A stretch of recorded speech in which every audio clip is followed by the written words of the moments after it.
എന്തെങ്കിലും ഒരു രഹസ്യമായ നന്മ നമുക്ക് ചെയ്യാൻ കഴിഞ്ഞാൽ പടച്ചവരെ രക്ഷപ്പെടുമല്ലോ. നാളെ പടച്ച റബ്ബിന്റെ പരലോകത്ത് ആരുമാരുമില്ലാത്ത റബ്ബിന്റെ കോടതിയില് നമുക്ക് രക്ഷപ്പെടാൻ എന്തെങ്കിലും ഒരു നന്മ നമുക്ക് ചെയ്തു വെക്കണ്ടേ എന്റെ പ്രിയപ്പെട്ട മുസ്ലിമേ? ദുഹാ നിസ്കരിക്കുന്നവരുണ്ടല്ലോ, അതാ തസ്തഹജ്ജുദ് നിസ്കരിക്കുന്നവരുണ്ടല്ലോ, തസ്ബീഹ് നിസ്കരിക്കുന്നവരുണ്ടല്ലോ.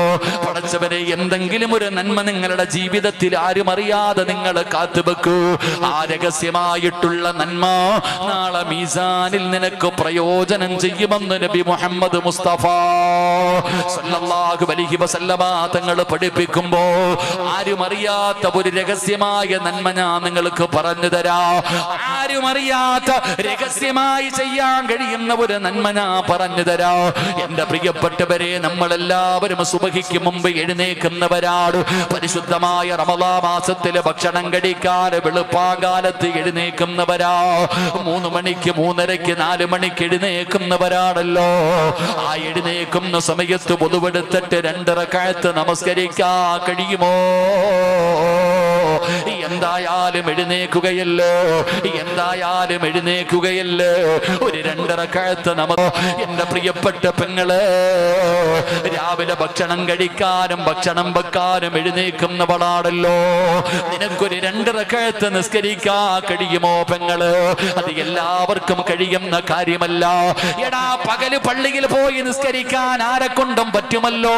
പാതിരാത്രി 1 മണിക്ക് 2 മണിക്ക് 3 മണിക്ക് എഴുന്നേറ്റ് ആരും കാണാതെ നിന്റെ വീടിന്റെ ഉള്ളറയിൽ നിനക്കൊരു 2 റക്അത്ത് നമസ്കരിക്കാൻ കഴിയണമെങ്കിൽ നീ വിചാരിച്ചാ നടക്കൂല, നീ വിചാരിച്ചാ നടക്കൂല.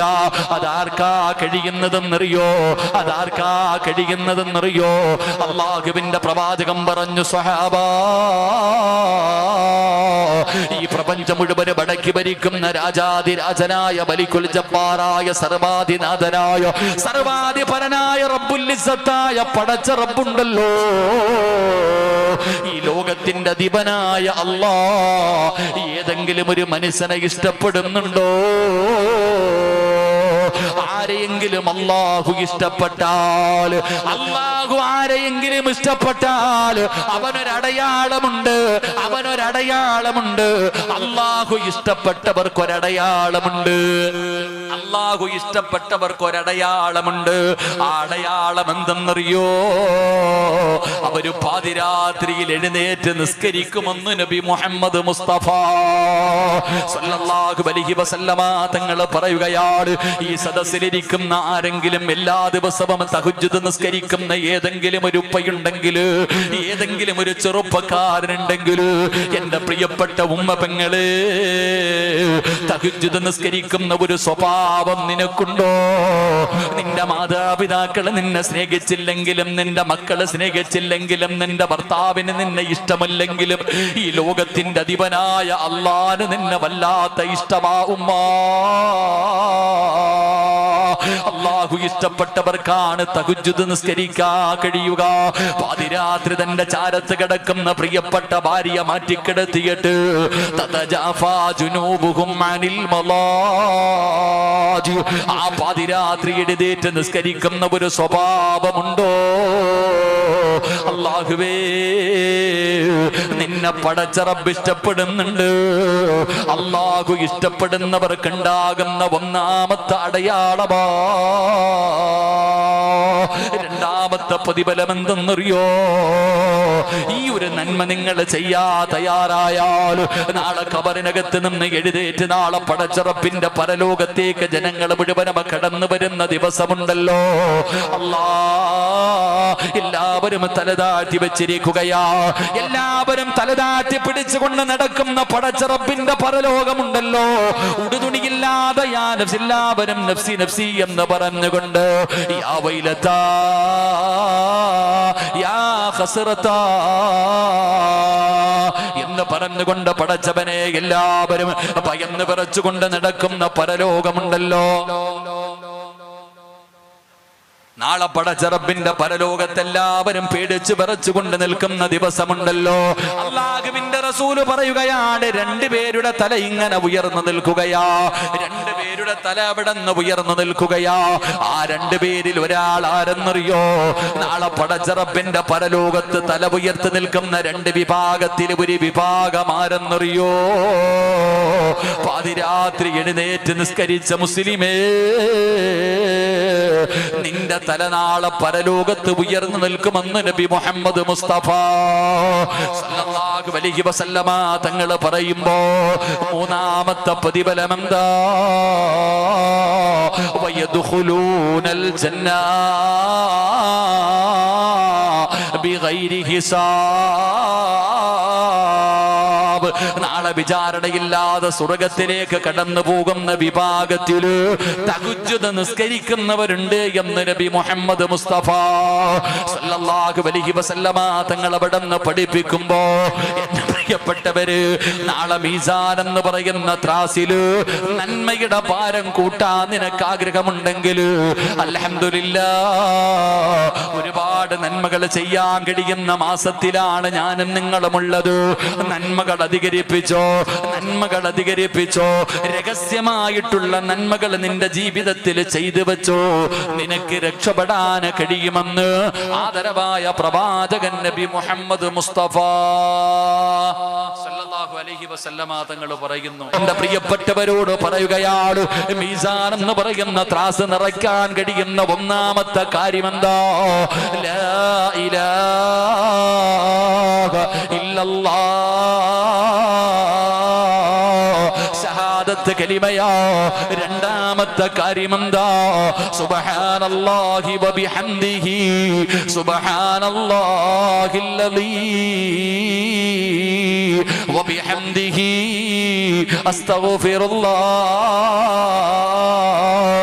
എന്റെ പ്രിയപ്പെട്ടവരെ, സുബ്ഹാനല്ലാഹി വബിഹംദിഹി സുബ്ഹാനല്ലാഹില്ലദീ, ഇത് മീസാനിനെ നിറയ്ക്കുമെന്ന് നബി മുഹമ്മദ് മുസ്തഫ സല്ലല്ലാഹു അലൈഹി വസല്ലമ തങ്ങൾ പറയുന്നു. എന്നിട്ട് പ്രവാചകൻ പറഞ്ഞു 5 കലിമത്തുകൾ: സുബ്ഹാനല്ലാഹ്, അൽഹംദുലില്ലാഹ്, അല്ലാഹു ലാ ഇലാഹ ഇല്ലല്ലാഹ്, അല്ലാഹു അക്ബർ. ഇത് മീസാനിനെ നിറയ്ക്കുമെന്ന് നബി മുഹമ്മദ് മുസ്തഫ സല്ലല്ലാഹു അലൈഹി വസല്ലമ തങ്ങൾ പറയുമ്പോ, നാലാമത്തെ കാര്യമെന്താ? അല്ലാഹുവിന്റെ ഭാഗത്ത് നിന്ന് തീരുമാനമുണ്ടാകുമ്പോ, പടച്ച റബ്ബിന്റെ ഭാഗത്ത് നിന്ന് പരീക്ഷണമുണ്ടാകുമ്പോ, അല്ലാഹുവേ, ആ പരീക്ഷണത്തിൽ ക്ഷമിച്ചാൽ, ആ പരീക്ഷണം ക്ഷമിക്കാൻ തയ്യാറായ, ആ പരീക്ഷണത്തിന്റെ സമയത്ത് അല്ലാഹുവിന് ശുക്ർ ചെയ്താ, അത് മീസാനിൽ അല്ലാഹു നിനക്ക് തിരിച്ചു തരുമെന്ന് ആദരവായ പ്രവാചകൻ നബി മുഹമ്മദ് മുസ്തഫ സല്ലല്ലാഹു അലൈഹി വസല്ലമ തങ്ങൾ പറയുമ്പോ, നബി സല്ലല്ലാഹു റളിയല്ലാഹു തആല അൻഹു സമിഅത റസൂലുള്ളാഹി സ്വല്ലല്ലാഹു അലൈഹി വസല്ലം യഖൂൽ, അല്ലാഹുവിന്റെ പ്രവാചകൻ അവിടെന്ന് പറയുകയാ, മൂന്നാമത്തെ കാര്യം എന്തെന്നറിയുമോ? അല്ലാഹു സുബ്ഹാനഹു വ തആല ജീവിതത്തിൽ പ്രയാസങ്ങളും ദുഃഖങ്ങളും ദുരിതങ്ങളും വേദനകളും എല്ലാം ജീവിതത്തിൽ അല്ലാഹു തരും. ആരാണോ ക്ഷമിക്കുന്നത്, ആ ക്ഷമിക്കുന്നവൻ അല്ലാഹ്, അത് മീസാൻ എന്ന് പറയുന്ന ത്രാസിൽ ഭാരമുള്ള നന്മയാണെന്ന് നബി മുഹമ്മദ് മുസ്തഫ സല്ലല്ലാഹു അലൈഹി വസല്ലമ തങ്ങൾ പറയുകയാ. ഈ സദസ്സിലിരിക്കുന്ന എന്റെ പ്രിയപ്പെട്ട സഹോദരങ്ങളോട്, സഹോദരിമാരോട്, ഒരുപാട് രോഗവുമായിട്ട് ഈ മജ്‌ലിസിലേക്ക് കടന്നു വന്നവരുണ്ടല്ലോ. ശരീരത്തിൽ രോഗം കാരണം വേദന സഹിക്കാൻ കഴിയാത്തവരുണ്ടല്ലോ, മനസമാധാനമില്ലാത്തവരുണ്ടല്ലോ, ഒരുപാട് പ്രയാസങ്ങളും ടെൻഷനുമായി നടക്കുന്നവരുണ്ടല്ലോ. അല്ലാഹുവിന്റെ പ്രവാചകൻ അവിടെന്ന് പറഞ്ഞല്ലോ, നീ ക്ഷമിക്കേ, നീ ഏതെങ്കിലും ഒരു മനുഷ്യൻ അല്ലാഹുവിന്റെ പരീക്ഷണങ്ങളിൽ ക്ഷമിച്ചാ, നീ അനുഭവിക്കുന്ന വേദന നിസാരമല്ല. അബൂ ഹുറൈറ റളിയല്ലാഹു തആല അൻഹു പറഞ്ഞല്ലോ, ഏതെങ്കിലും ഒരു മനുഷ്യനൊരു പനി വന്നാൽ, ഏതെങ്കിലും ഒരു മനുഷ്യന് ഒരു രാത്രി പനി വന്നാൽ, അല്ലാഹ് ആ പനി വന്നതിന്റെ പേരിൽ ആ മനുഷ്യന് ക്ഷമിച്ച അല്ലാഹു അവന്റെ പാപങ്ങൾ പുറത്തു കൊടുക്കുമെന്ന് നബി മുഹമ്മദ് മുസ്തഫ സല്ലല്ലാഹു അലൈഹി വസല്ലമ തങ്ങൾ അവിടെ പറയുകയാ. എന്റെ പ്രിയപ്പെട്ടവരെ, ക്ഷമിക്കാൻ പഠിക്ക്. ഈ പരിശുദ്ധമായ റമദാൻ മാസത്തില് രാവിലെ മുതൽ വൈകുന്നേരം വരെ പട്ടിണി കിടക്കാൻ നമ്മൾ പഠിച്ചവരല്ലേ. എടാ, കഴിക്കാൻ ഭക്ഷണം കഴിക്കാൻ ആഗ്രഹമുണ്ട്, ശരീരം തളരുന്നുണ്ട്, തൊണ്ട വറ്റുകയാണ്, ഒരു കവള വെള്ളം കുടിക്കാൻ കൊതിക്കുകയാണ്. പടച്ചവനെ, എന്നാലും ഞാനും നിങ്ങളും ഭക്ഷണം കഴിക്കാറില്ല, വെള്ളം കുടിക്കാറില്ല. പടച്ചവനെ, നമ്മൾ ക്ഷമിക്കുകയാണ്. എന്റെ പ്രിയപ്പെട്ടവരെ, ഇത് നോമ്പിൽ നിന്ന് നമ്മൾ പഠിച്ചെടുക്കേണ്ട ഒരു നന്മയാണ്. അതുകൊണ്ട് അല്ലാഹുവിന്റെ പ്രവാചകൻ അവിടെ നിന്ന് പറയുകയാ, മീസാൻ എന്ന് പറയുന്ന ത്രാസിൽ നിനക്ക് നന്മയുടെ ഭാരം കൂടണോ? അല്ലാഹു തരുന്ന പരീക്ഷകൾ നീ ക്ഷമിക്കാൻ പഠിക്ക്. ക്ഷമയുള്ളവരാകണം സഹോദരാ. അത് രോഗമാണെങ്കിലും പ്രയാസമാണെങ്കിലും എത്ര വലിയ വേദനയാണെങ്കിലും മഹാനായ ആദരമായ പ്രവാചകൻ നബി മുഹമ്മദ് മുസ്തഫ സല്ലല്ലാഹു അലൈഹി വസല്ലമ തങ്ങളുടെ മുന്നിലേക്ക് ഒരു പെണ്ണ് കടന്നു വരികയാ. അല്ലാഹുവിന്റെ പ്രവാചകന്റെ മുന്നിലേക്ക് ഒരു പെണ്ണ് കടന്നു വരികയാണ്. യാ റസൂലല്ലാഹ്, അല്ലാഹുവിന്റെ നബിയേ, എനിക്ക് വേണ്ടി ദുആ ചെയ്യണം നബിയേ. എന്റെ രോഗം മാറുന്നതിന് വേണ്ടി ദുആ ചെയ്യണം നബിയേ. എനിക്ക് അപസ്മാരത്തിന്റെ രോഗമാണ് നബിയേ. എപ്പോഴെവിടെ വെച്ചാണ് വരുന്നതെന്നറിയില്ല നബിയേ. വന്നു കഴിഞ്ഞാൽ ഇങ്ങനെ പിടഞ്ഞു വീഴുകയാണ്, വായിലൂടെ പതയും നൊരയും ഇങ്ങനെ ഒലിക്കുകയാണ്, വല്ലാത്ത വേദനയാണ് നബിയേ. എനിക്ക് വേണ്ടി ദുആ ചെയ്യണേ എന്ന് അല്ലാഹുവിന്റെ പ്രവാചകന്റെ മുന്നിൽ ഒരു സ്വാലിഹത്തായ പെണ്ണ് വന്ന് കരഞ്ഞുകൊണ്ട് പറയുമ്പോ അല്ലാഹുവിന്റെ പ്രവാചകൻ അവിടെന്ന് പറഞ്ഞ മറുപടി എന്തെന്നറിയോ? ഞാൻ നിനക്ക് വേണ്ടി ദുആ ചെയ്യാം, ദുആ ചെയ്താ നിന്റെ രോഗം മാറും. അല്ല, നീ ക്ഷമിക്കാൻ തയ്യാറായാ അല്ലാഹു അതിന് പകരം നിനക്ക് സ്വർഗം തരുമെന്ന് പ്രവാചകൻ അവിടെന്ന് പറഞ്ഞു കൊടുക്കുമ്പോ ആ അപസ്മാര രോഗം പിടിച്ച പെണ്ണ് പറഞ്ഞ മറുപടി എന്തെന്നറിയുമോ? യാ റസൂലല്ലാഹ്, ഈ വേദന സഹിച്ചാൽ അല്ലാഹു എനിക്ക് സ്വർഗം തരുമോ നബിയേ? അല്ലാഹുവിന്റെ പ്രവാചകൻ അവിടെന്ന് പറഞ്ഞു കൊടുത്തു, അല്ലാഹു നിനക്ക് സ്വർഗം തരും, അല്ലാഹു നിനക്ക് സ്വർഗം തരും. എന്റെ പ്രിയപ്പെട്ടവരെ, ആ സമയത്ത് ആ മഹദി പറഞ്ഞു, മുത്തി നബിയേ, എനിക്ക് വേണ്ടി ദുആ ചെയ്യണ്ട, എനിക്ക് സ്വർഗം മതി നബിയേ. ഈ വേദന ഞാൻ സഹിക്കാൻ തയ്യാറാണ്, എനിക്ക് സ്വർഗം മതി എന്ന് പറഞ്ഞുകൊണ്ട് അവിടെ നിന്ന് തിരിഞ്ഞ് നടന്നു പോയെന്ന് ചരിത്രം പറയുമ്പോ ഈ സദസ്സിലിരിക്കുന്നവരോട് പറയുകയാ, അല്ലാഹു നിങ്ങൾക്ക് പ്രയാസം തരുമല്ലോ, അല്ലാഹു നിനക്ക് വേദന തരുമല്ലോ, അല്ലാഹു നിനക്ക് പട്ടിണി തരുമല്ലോ, അല്ലാഹു ചിലപ്പം മരണങ്ങൾ നമ്മുടെ വീട്ടിലേക്ക് കൊണ്ടുവരുമല്ലോ. പടച്ചവനെ അല്ലാ, കഴിഞ്ഞ മാസം അവസാനം പടച്ചവനെ മഞ്ചേശ്വരത്തുള്ള 1.5 വയസ്സുള്ള ഒരു പൊന്നുമോര്, 1.5 വയസ്സേ ഉള്ളൂ, അവന് പടച്ചവനെ 1 മാസക്കാലമായിട്ട് പനി മാറുന്നില്ല. അവസാനം ടെസ്റ്റ് ചെയ്തപ്പോ പടച്ചവനെ കിഡ്നിയിൽ ക്യാൻസറാ. അല്ലാ, അവസാനം ദിവസങ്ങൾ കഴിഞ്ഞതിന്റെ റിസൾട്ട് കിട്ടുമ്പോ ഞാൻ ആ സമയത്തുണ്ട്. പടച്ചവനെ, ഡോക്ടർ പറഞ്ഞു ക്യാൻസർ രോഗമാണ്. കുഞ്ഞിന്റെ മൂത്രസഞ്ചിയിലേക്ക് പോയി എത്തിക്കഴിഞ്ഞു, ബാക്ക് സൈഡിലേക്ക് പോയി കഴിഞ്ഞു. ഇനി ചികിത്സ നടത്തിയിട്ട് കാര്യമില്ല. എന്റെ കൂടെ വന്നവർ പറഞ്ഞു, ഉസ്താദേ, നിങ്ങൾ പറയണം ആ കുഞ്ഞിന്റെ വാപ്പയോട്, അല്ലാഹുവേ, അവസാനം ആ ചെറുപ്പക്കാരനെ വിളിച്ചിരുത്തിയിട്ടവിടെന്ന് പറഞ്ഞു മനസ്സിലാക്കി കൊടുത്തു. 2 ദിവസം മുമ്പാണ് ആ 1.5 വയസ്സുകാരൻ മരണപ്പെട്ടു പോയത്. അല്ലാഹു സ്വർഗം കൊടുത്ത് അനുഗ്രഹിക്കുമാറാകട്ടെ. എന്റെ പ്രിയ കടന്നു വരുമ്പോ ഏതെങ്കിലും ഒരു മനുഷ്യനെ ക്ഷമിക്കാൻ തയ്യാറായ അതിന് പകരം അല്ലാഹു കൊടുക്കുന്ന പ്രതിഫലം എന്താ? മീസാൻ എന്ന് പറയുന്ന ത്രാസിൽ വല്ലാത്ത ഭാരമാണ്. ആ സമയത്ത് പറയുന്ന ഒരു വാക്കുണ്ടല്ലോ, അതുകൊണ്ടല്ലേ മഹാനായ നബി മുഹമ്മദ് മുസ്തഫ സല്ലല്ലാഹു അലൈഹി വസല്ലമ തങ്ങൾ പറയുന്നത്, നിങ്ങൾക്ക് അല്ലാഹുവിന്റെ പരീക്ഷണം കടന്നു വന്നാൽ നിങ്ങൾ സഹിക്കാൻ തയ്യാറാകണേ, നിങ്ങൾ ക്ഷമിക്കാൻ തയ്യാറാകണേ, നിങ്ങൾ അല്ലാഹുവിന് ശുക്ർ ചെയ്യണേ. ഈ മജ്ലിസിൽ റമദാനിൽ നോമ്പ് പിടിച്ചുകൊണ്ടിരിക്കുന്ന എന്റെ പ്രിയപ്പെട്ട സഹോദരങ്ങളെ സഹോദരിമാര്, പ്രയാസമില്ലാത്ത ആരുമില്ലടോ.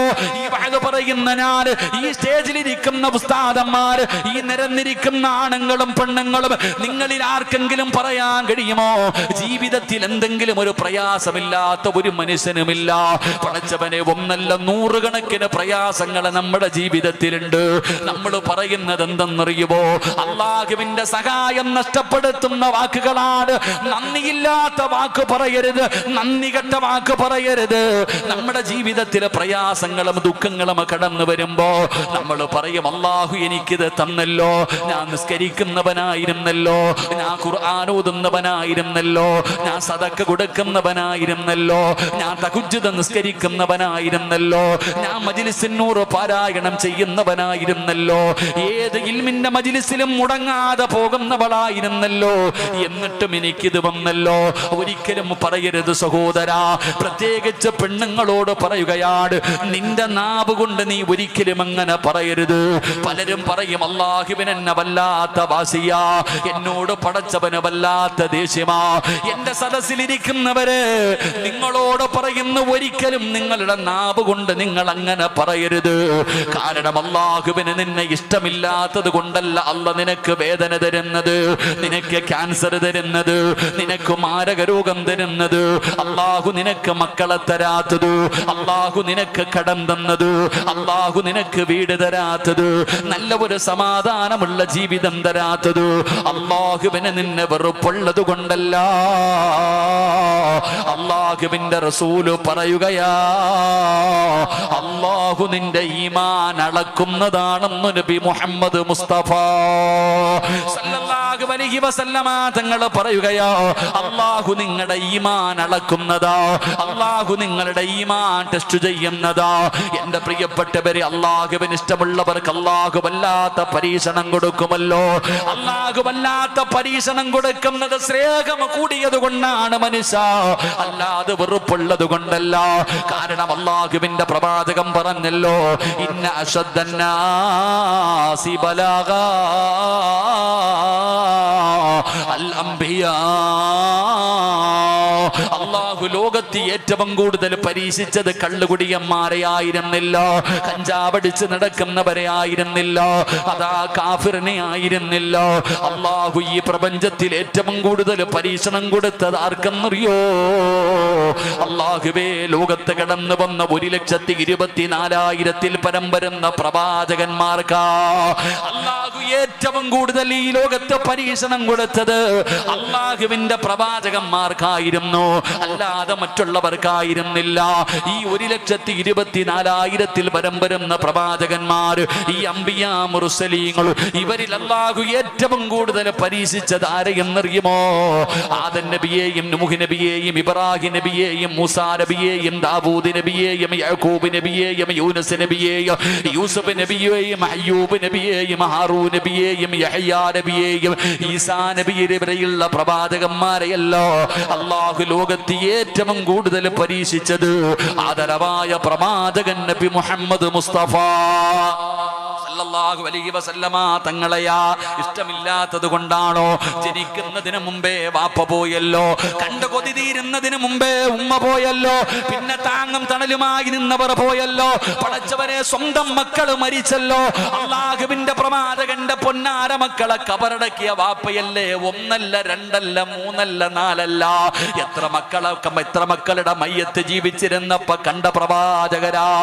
പടച്ചവനെ, പട്ടിണിയായിരുന്നില്ല, വിശപ്പ് സഹിക്കാൻ കഴിയാതെ ഇല പറിച്ച് കഴിച്ചില്ല, ക്രൂരമായ പീഡനങ്ങൾ ഏറ്റുവാങ്ങേണ്ടി വന്നില്ല. അല്ലാഹുവിന്റെ റസൂല് വേദനിച്ചതുപോലെ ലോകത്തൊരാളും വേദനിച്ചില്ലല്ലോ.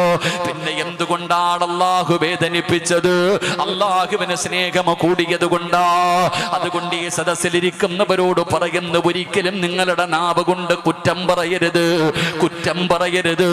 നിങ്ങൾ പറയണം അൽഹംദുലില്ലാഹ്. ഏതു പ്രയാസം വന്നാലും അൽഹംദുലില്ലാ പറഞ്ഞോ.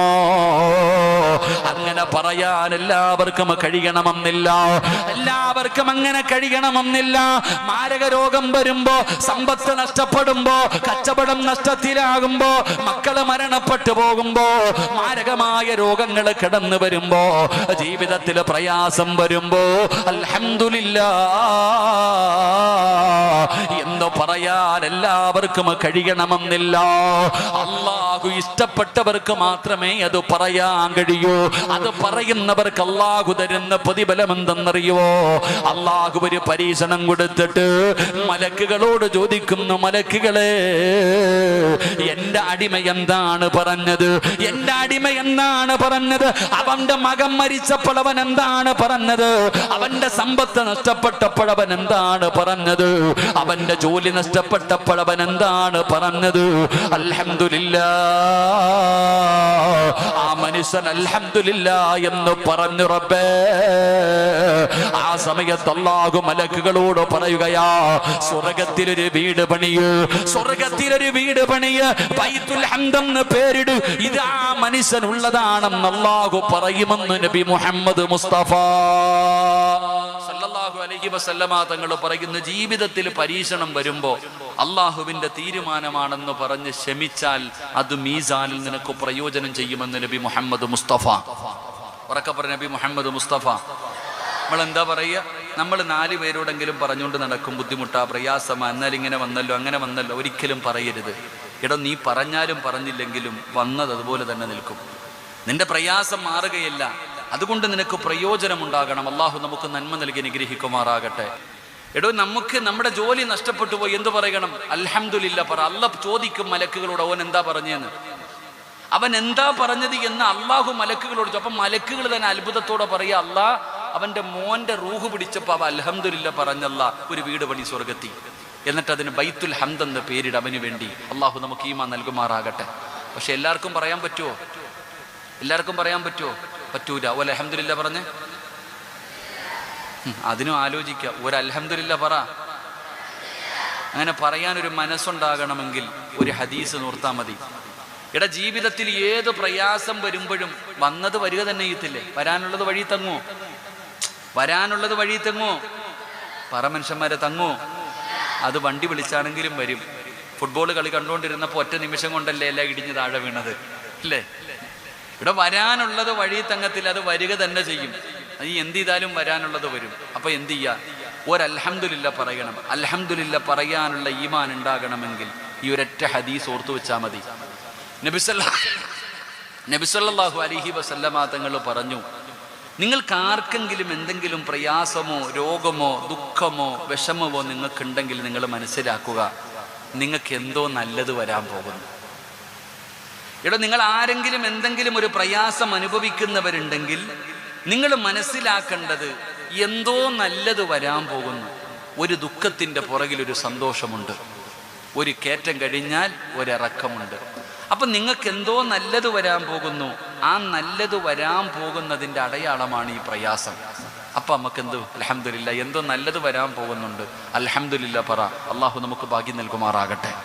അൽഹംദുലില്ലാ പറയണം. എല്ലാവർക്കും പറയാൻ പറ്റുന്ന ഒരു വാചകമല്ല അൽഹംദുലില്ലാ.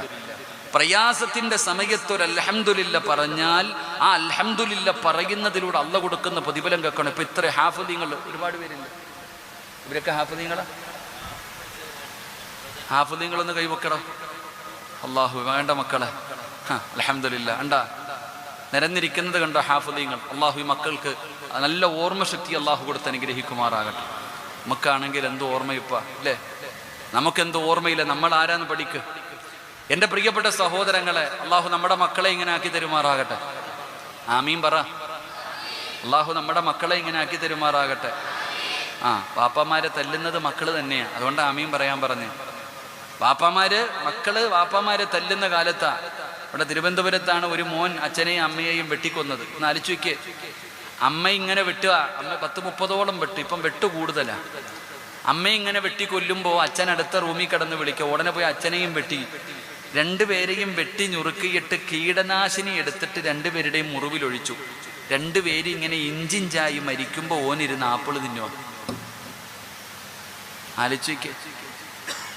ഇവിടെ അടുത്തെങ്ങാണ്ടല്ലേ ഇപ്പൊ ഈ 2 ദിവസം മുമ്പ് ഒരു കുഞ്ഞിനെ കഴുത്തി കത്തി വെച്ചോണ്ട്, സ്വന്തം കുഞ്ഞിന്റെ കഴുത്തിൽ കത്തി വെച്ചുകൊണ്ട് കയറി നിന്ന് അലച്ചുവയ്ക്ക്. അള്ളാഹു നമ്മുടെ മക്കളെയൊക്കെ നന്നാക്കി തരുമാറാകട്ടെ. ആമീൻ പറ. നമ്മുടെ പരിശുദ്ധമായ കഅബയുടെ കില്ല പിടിച്ചിട്ട് ഇപ്പൊ ഉംറയ്ക്ക് പോകുമ്പോൾ ഒരു വാപ്പ ഇങ്ങനെ പടച്ചോനെ എൻ്റെ അടുത്ത് ഉംറ കഴിഞ്ഞിട്ട് മഖാം ഇബ്രാഹിമിൻ്റെ മുന്നിൽ വന്ന് നിസ്കരിക്കുമ്പോൾ ഒരു വാപ്പ സുജൂദിൽ കിടന്നിട്ട് ഇങ്ങനെ കരയുക. എൻ്റെ അടുത്ത് നിന്ന് നിസ്കരിച്ച വാപ്പ സുജൂദിൽ കിടന്നിട്ട് ഇങ്ങനെ കരഞ്ഞു ദുആ ചെയ്യുക. ഞാൻ നോക്കി എന്താ ആ മനുഷ്യൻ പറയണത്, അല്ലാ എൻ്റെ മോൻ്റെ കള്ളുകൂടി മാറ്റണേ അല്ലാ. ഒരു വാപ്പ മക്കത്ത് പോയിട്ട് മഖാം ഇബ്രാഹിമിൻ്റെ മുന്നിൽ കിടന്നിട്ട് ആ പിതാവ് സുജൂദിൽ കിടന്നിട്ട് നിലവിളിച്ചുകൊണ്ട് കരയുക. ഞാനിങ്ങനെ നോക്കി എന്തേ ദുആ ചെയ്യണം, സ്വർഗം കിട്ടണമെന്നല്ല, എൻ്റെ മോൻ്റെ കള്ളുകൂടി മാറ്റണേ അല്ലാ. എന്ത് കരഞ്ഞുകൊണ്ട് ദുആ ചെയ്യണം. ഞാൻ ഇങ്ങനെ നോക്കി ആ മനുഷ്യൻ ആ നട്ടുച്ച വെയിലത്ത് സുജൂദി കിടക്കുക. എന്തൊരു വെയിലെന്നറിയോ? ആ വെയിലത്ത് ആ ഉപ്പ സുജൂദിൽ കിടന്നിട്ട് തൻ്റെ മകൻ്റെ കള്ളുകൂടി മാറാൻ വേണ്ടി ദുആ ചെയ്യുക. ഇന്നത്തെ മക്കളുടെ അവസ്ഥ, ഇന്ന് കള്ളൊന്നുമില്ല, കഞ്ചാവ് അടിക്കണ മക്കളുടെ കാലമാണ്. മൊത്തം കഞ്ചാവ് അടിക്കണത്, കള്ളൊക്കെ നിന്ന്. അള്ളാഹു നമ്മുടെ മക്കളെയൊക്കെ കാത്തിരക്ഷിക്കുമാറാകട്ടെ. എൻ്റെ പ്രിയപ്പെട്ടവരെ, നിങ്ങൾക്ക് ഞാനൊരു അൽഹംദുലില്ലയുടെ പ്രതിഫലം പറയാം. അള്ളാഹു പറയാൻ ഭാഗ്യം നൽകുമാറാകട്ടെ. മഹദിയായ ഉമ്മു സുലൈം റളിയല്ലാഹു തആല അൻഹ, ഉമ്മു സുലൈം റളിയല്ലാഹു തആല അൻഹ, അബൂ തൽഹ റളിയല്ലാഹു തആല അൻഹ, രണ്ടുപേർക്കും അള്ളാഹു ഒരു മകനെ കൊടുത്തു. മകനോട് വല്ലാത്ത സ്നേഹമാണ്. അബൂ തൽഹ റളിയല്ലാഹു തആല അൻഹുവിന് തൻ്റെ മകനെ വല്ലാത്ത സ്നേഹമാണ്. എവിടെ പോയാലും വാപ്പയും മകനും നടക്കും. അങ്ങനെ മഹാനവറുകൾ ഒരു യാത്രയ്ക്ക് പോകുമ്പോൾ തൻ്റെ പ്രിയപ്പെട്ട ഭാര്യയുടെ കയ്യിൽ മകനെ പിടിച്ചേൽപ്പിച്ചിട്ട് പറഞ്ഞ്, എൻ്റെ മോനെ നോക്കിക്കൊള്ളണം, എൻ്റെ പൊന്നുമോനെ നോക്കിക്കൊള്ളണമെന്ന് പറഞ്ഞ് തൻ്റെ ഭാര്യയുടെ കയ്യിൽ മകനെ പിടിച്ചേൽപ്പിച്ചിട്ട് മഹാനായ സ്വഹാബി അവിടെ നിന്ന് യാത്ര പോയി. ദിവസങ്ങൾ കഴിഞ്ഞു. തൻ്റെ കുഞ്ഞിനൊരു പനി വന്നു. എന്തു മരുന്ന് കഴിച്ചിട്ടും പനി മാറുന്നില്ല. പനി ഇങ്ങനെ കൂടിക്കൊണ്ടിരിക്കുക. എന്തു മരുന്ന് കഴിച്ചിട്ടും പനി മാറുന്നില്ല. പനി ഇങ്ങനെ കൂടിക്കൊണ്ടിരിക്കുകയാ. എൻ്റെ പ്രിയപ്പെട്ട സഹോദരങ്ങൾ, അവസാനം പനി കൂടി തൻ്റെ പ്രിയപ്പെട്ട പൊന്നുമകനങ്ങ് മരണപ്പെട്ടു പോയി. ഭർത്താവ് നാട്ടിലില്ല, വിളിച്ചറിയിക്കാനുള്ള വഴികളൊന്നുമില്ല. ഉമ്മ സുലൈം എന്ന് പെണ്ണ് നോക്കുമ്പോൾ തൻ്റെ പ്രിയപ്പെട്ട മകനവിടുന്ന് മരണപ്പെട്ടു പോയി. എന്തും അറിയില്ല, എന്ത് ചെയ്യണമെന്നറിയില്ല, വല്ലാത്ത വേദന. അവസാനം നബി സല്ലല്ലാഹു അലൈഹി വസല്ലമ തങ്ങളുടെ മരിച്ചുപോയി. നബിയെ, ഇന്നാ ലില്ലാഹി വ ഇന്നാ ഇലൈഹി റാജിഊൻ. മുത്തുനബി അവിടെ നിന്ന് പറഞ്ഞു, ഉമ്മ സുലൈം അൽഹംദുലില്ലാ പറ. ആദ്യം പറഞ്ഞു ഇന്നാ ലില്ലാഹി പറയാൻ, അവിടെ നിന്ന് ഇന്നാ ലില്ലാഹി പറഞ്ഞു. എന്നിട്ട് പറഞ്ഞു അൽഹംദുലില്ലാ പറ, നീ ക്ഷമിക്ക്, അള്ളാഹുവിൻ്റെ പരീക്ഷണമാ, നീ ക്ഷമിക്ക്, അള്ളാഹു നിനക്ക് പ്രതിഫലം തരും, നീ ക്ഷമിക്ക്. പ്രവാചകൻ അവിടെ നിന്ന് സമാധാനിപ്പിച്ചു. അവസാനം തൻ്റെ പ്രിയപ്പെട്ട പൊന്നുമകൻ അവസാനം കുളിപ്പിച്ചു, ഖബറടക്കാൻ കൊടുത്തുവിട്ടു. മയ്യത്തൊക്കെ ഖബറടക്കി. ദിവസങ്ങൾ കഴിഞ്ഞു. ഒരു ദിവസം ഉമ്മു സുലൈം റളിയല്ലാഹു തആല അൻഹു വീടിനകത്ത് രാത്രിയിൽ കിടന്നു. ഉറക്കം വരുന്നില്ല. കാരണം നാളെ ഭർത്താവ് യാത്ര കഴിഞ്ഞ് വീട്ടിലേക്ക് വരികയാ. മകൻ മരിച്ചത് അറിഞ്ഞിട്ടില്ല. തൻ്റെ പൊന്നുമകൻ മരിച്ചത് അറിഞ്ഞിട്ടില്ല. നാളെ ഭർത്താവ് വീട്ടിലേക്ക് കടന്നു വരും. എന്തു പറയും എൻ്റെ ഭർത്താവിനോട്? മകനെവിടെ എന്ന് ചോദിക്കുമ്പോ ഞാൻ എന്തു പറഞ്ഞു കൊടുക്കും തമ്പുരാനെ? വാപ്പ മകനെ വല്ലാത്ത ഇഷ്ടമാണ്. രാവിലെ തന്റെ പ്രിയപ്പെട്ട ഭർത്താവ് വീട്ടിലേക്ക് കടന്നു വരുമല്ലോ. എന്ത് ചെയ്യണമെന്നറിയാതെ മഹദീരെന്ന് കരയുകയാ. അവസാനമല്ലാ ഉമ്മു സുലൈം റളിയല്ലാഹു തആല അൻഹ അവിടുന്ന് കുളിച്ചൊരുങ്ങുകയാണ്. തന്റെ പ്രിയപ്പെട്ട ഭർത്താവ് യാത്ര കഴിഞ്ഞ് വീട്ടിലേക്ക് മടങ്ങി വരുമ്പോ മകൻ മരിച്ച വേദന മുഴുവനും മനസ്സിന്റെ ഉള്ളിൽ കടിച്ചമർത്തിയിട്ട് വീടിന്റെ കവാടത്തിൽ നിൽക്കുകയാണ്. ചിരിക്കുന്ന മുഖത്തോടെ യാത്ര കഴിഞ്ഞു വരുന്ന പ്രിയപ്പെട്ട ഭർത്താവിനെ സ്വീകരിക്കുകയാ. അവിടുന്ന് സലാം പറയുകയാ, അവിടുന്ന് സലാം അടക്കുകയാ, അവിടുന്ന് വീടിനകത്തേക്ക് ക്ഷണിക്കുകയാണ്. തന്റെ പ്രിയപ്പെട്ട ഭർത്താവ് വീടിനകത്ത് കടന്നു വന്നപ്പോ അവിടുന്ന് തൽഹ റളിയല്ലാഹു തആല അൻഹു ചോദിക്കുന്ന, ഉമ്മു സുലൈം, എന്റെ പൊന്നുമോൻ എവിടെ? ഉമ്മു സുലൈം, അല്ലാഹുവേ, തന്റെ പൊന്നാര മകനെ ചോദിക്കുമ്പോ അവിടുന്ന് പറഞ്ഞു കൊടുത്ത മറുപടി എന്തെന്നറിയുമോ? സമാധാനത്തോടുകൂടി പറഞ്ഞു കൊടുത്തവനൊരു സ്ഥലം വരെ പോയിരിക്കുകയാ. തന്റെ പ്രിയപ്പെട്ട ഭർത്താവ് വീടിനകത്ത് കടന്നു വന്നു. കഴിക്കാ ഭക്ഷണം കൊടുത്തു. ഉമ്മു സുലൈം റളിയല്ലാഹു തആല ചിന്തിച്ചു, ഭർത്താവ് പോയിട്ട് കുറച്ച് ദിവസങ്ങളായല്ലോ, എന്റെ ഭർത്താവിന് വികാരമുണ്ടാകുമല്ലോ, അത് സാധിപ്പിച്ചു കൊടുക്കൽ എന്റെ ബാധ്യതയാണല്ലോ. തന്റെ വേദനകളും മുഴുവനും മനസ്സിന്റെ ഉള്ളിൽ കടിച്ചമർത്തികെട്ട് തന്റെ പ്രിയപ്പെട്ട ഭർത്താവിനെ മണിയറയ്ക്കകത്തേക്ക് വിളിച്ചു കയറ്റി.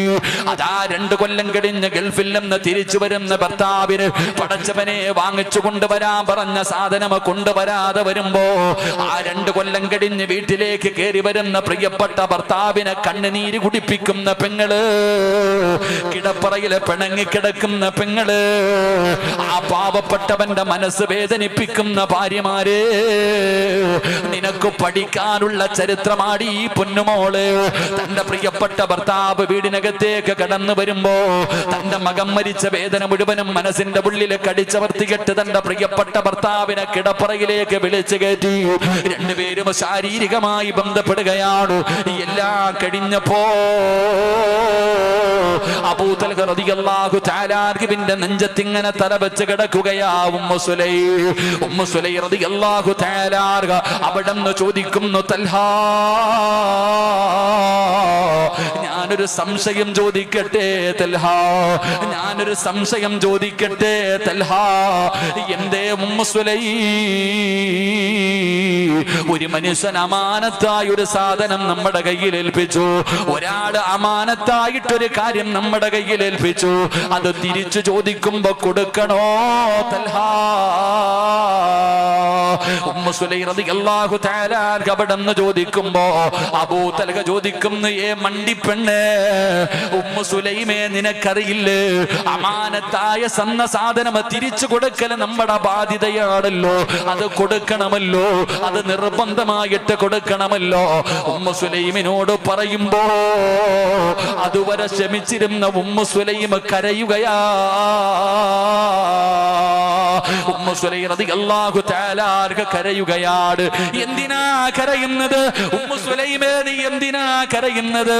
അബൂ തൽഹ റളിയല്ലാഹു തആല ചോദിക്കുമ്പോ അവിടെന്ന് പറഞ്ഞ മറുപടി എന്തെന്നറിയോ?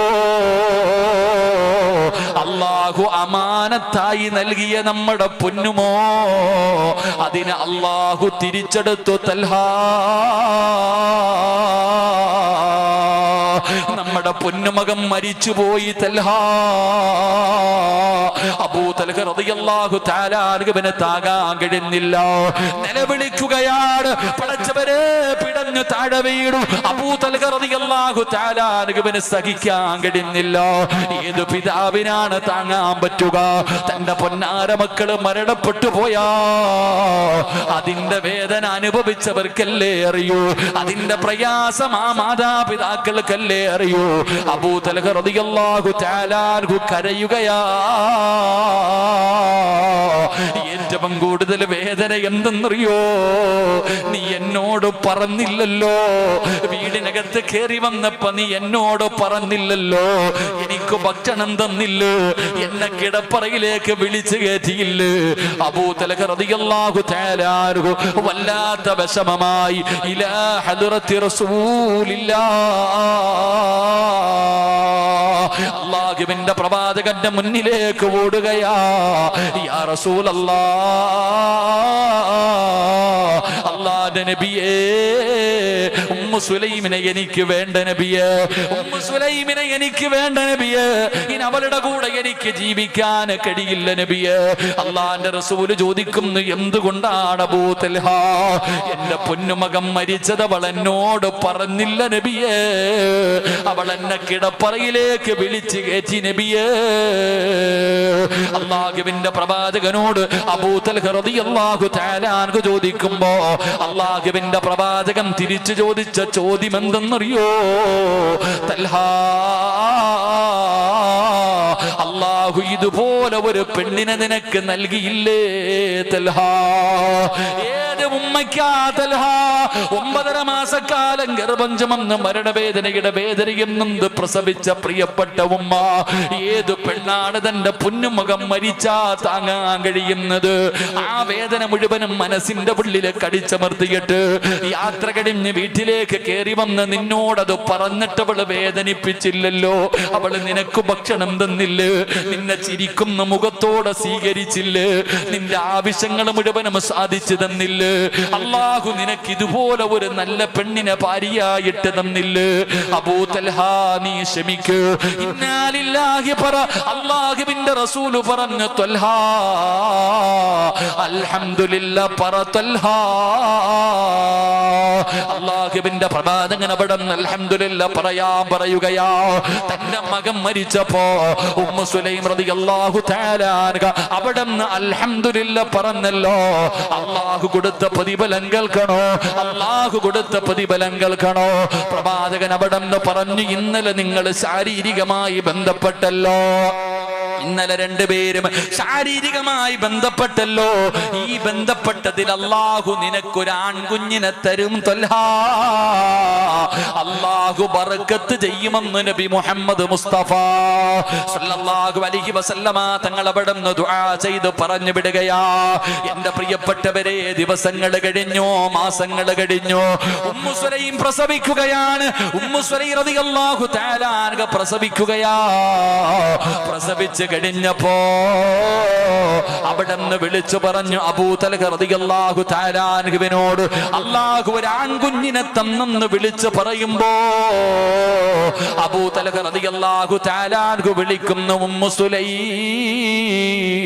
എന്റെ കുഞ്ഞിന് പാല് കൊടുക്കല്ലേ, എന്റെ പൊന്നുമോന് പാല് കൊടുക്കല്ലേ. അതാ ഓടിച്ചെന്ന് പ്രസവിച്ച് കിടക്കുന്ന ചോരക്കുഞ്ഞ്. അല്ലാഹുവേ, ആ കുഞ്ഞിനെ എടുത്തുകൊണ്ട് ഇലാ ഹദ്റത്തി റസൂലില്ലാഹ് അല്ലാഹുവിന്റെ പ്രവാചകന്റെ മുന്നിലേക്ക് ഓടുകയാണ്. ചോരക്കുഞ്ഞുമായി മുത്തുനബിയുടെ ചാരത്ത് ചെന്നിട്ട് പറഞ്ഞു, യാ റസൂലല്ലാഹ്, അല്ലാഹു എനിക്ക് സന്തോഷം തന്നു നബിയേ. ഒരു മോൻ പോയപ്പോ അല്ലാഹു രണ്ടാമതൊന്നിനെ തന്നു നബിയേ. അല്ലാഹുവിന്റെ പ്രവാചകൻ മടിയിൽ വെച്ചു, ബാങ്ക് കൊടുത്തു, ഇഖാമത്ത് കൊടുത്തു.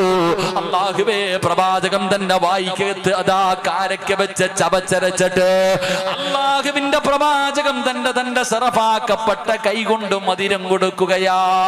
അല്ലാഹുവേ, മുത്തുനബി തന്നെ പേരിട്ട് അബ്ദുല്ലാഹ്. ലോകത്താർക്കാടോ ഇതുപോലെ ഭാഗ്യം കിട്ടിയിട്ടുള്ളത്? വേറെ ആർക്കായി ഭാഗ്യം കിട്ടിയത്? അല്ലാഹുവിന്റെ റസൂല് തന്നെ ബാങ്ക് വിളിച്ചു, ചെവിയിൽ ഇഖാമത്ത് കൊടുത്തു, അവിടെ അബ്ദുള്ള എന്ന് പേരിട്ടു. അല്ലാഹുവിന്റെ പ്രവാചകൻ തന്നെ മധുരം കൊടുത്തു. എന്റെ പ്രിയപ്പെട്ടവരെ, ഒരു അൽഹംദുലില്ലയ്ക്ക് പടച്ച റബ്ബ് കൊടുത്ത പ്രതിഫലമാ. ഈ അബ്ദുള്ള എന്ന് പറയുന്ന പൊന്നുമകൻ അവിടെ നിന്ന് വളരുകയാണ്. പടച്ചവനെ, പരിശുദ്ധമായ ഖുർആൻ മുഴുവനും കാണാതെ പഠിച്ച് ഹാഫിളാവുകയാ. അല്ലാഹുവിന്റെ ഖുർആൻ മുഴുവനും കാണാതെ പഠിച്ചല്ലോ. അല്ലാഹുവിന്റെ പരിശുദ്ധമായ ഖുർആൻ മുഴുവനും കാണാതെ പഠിച്ചു, ഹാഫിളായി. അവിടുന്ന് ചെറുപ്പക്കാരനായി, അവിടുന്ന് വിവാഹം കഴിച്ചു. ആ വിവാഹത്തിലൂടെ അല്ലാഹു 11 മക്കളെ കൊടുത്തു. അവരുടെ കുടുംബ ജീവിതത്തില് അല്ലാഹു സുബ്ഹാനഹു വ തആല 11 മക്കളെ കൊടുത്തു. ആ 11 മക്കളും ഹാഫിളീങ്ങളായെന്ന ചരിത്രം പറയുമ്പോ, ആ കുടുംബം മുഴുവനും ഹാഫിളീങ്ങളായെന്ന ചരിത്രം പറയുമ്പോ, ഇല്ലാ യളമൽ ജസാ മഅ യളമൽ ബലാ. ഒരു ദുഃഖത്തിന്റെ പുറകിലൊരു സന്തോഷമുണ്ടെന്നോ, ഒരു ദുഃഖത്തിന്റെ പുറകിലൊരു സന്തോഷമുണ്ടെന്നോ. അതുകൊണ്ട് എന്റെ പ്രിയപ്പെട്ടവരോട് പറയുകയോ, അല്ലാഹുവിന്റെ ഭാഗത്ത് നിന്ന് പരീക്ഷണം വന്നാൽ ക്ഷമിക്കാ തയ്യാറാകണേ, ശുക്ർ ചെയ്യാ തയ്യാറാകണേ, അൽഹംദുലില്ലാ പറയാ തയ്യാറാകണേ. പടച്ചവനെ, ദുനിയാവിലെ വേദനയാകാ, പ്രയാസമാകാ, കണ്ണുനീരാകാ, നഷ്ടമാകാ, എന്തുമായാലും ആഖിറം നഷ്ടപ്പെടൂല. നാളെ പടച്ചറപ്പിന്റെ പരലോകത്ത് ഒരു മനുഷ്യനും തിരിഞ്ഞു നോക്കാറില്ലാത്ത അല്ലാഹുവിന്റെ കോടതിയുണ്ടല്ലോ. ആ പടച്ചറപ്പിന്റെ പരലോകത്ത് ഞാനും നിങ്ങളും നിൽക്കുമ്പോ നന്മതിന്മകൾ എഴുതി നന്മതിന്മകൾ എടുത്ത് വെച്ച് തൂക്കുന്ന ത്രാസുണ്ടല്ലോ.